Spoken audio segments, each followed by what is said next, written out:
வாக்குப்பதிவுக்கு பிந்தைய கருத்து கணிப்பு முடிவுகள் குறித்து கட்சிகள் தரப்பில் தெரிவிக்கப்பட்ட கருத்துக்களை தற்போது பார்க்கலாம். அதிமுக பாஜகவுடன் இருக்கிறது. பாஜக மீது கோபம் கொண்ட அதிமுகவினர் ஒருவேளை வாக்குகளை மாற்றி கூட அளித்திருக்கலாம்.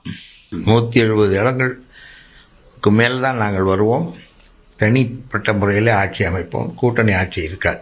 அது யாரும் எதிர்பார்க்காத வேறொரு சின்னத்தின் பெயரை கூட சொல்லிவிட்டு போவதற்கு வாய்ப்பு இருக்கிறது. ஆக இதையெல்லாம் பெரிதாக எடுத்துக்கொள்ள வேண்டாம். பொறுத்திருந்து பார்ப்போம். நல்ல தீர்ப்பு கிடைக்கும். நம்பிக்கையோடு இருக்கிறோம். மக்கள் தீர்ப்புக்காக எதிர்பார்த்து காத்திருப்போம். மக்கள் மனநிலையே புரியாமல் இந்த கருத்து கணிப்பு வெளியிடப்பட்டிருக்கிறதான் நான் கருதுகிறேன். தலைவர் காலம் அம்மா காலத்திலிருந்து கருத்து கணிப்பிற்கும் வெற்றிக்கும் மாறுதலாகத்தான் இதுவரையிலும் இருந்திருக்கிறது. தமிழக வெற்றி கழகத்துறை தலைவர் தளபதி அவர்கள் 200 இடங்களிலே வெற்றி பெறுவார்.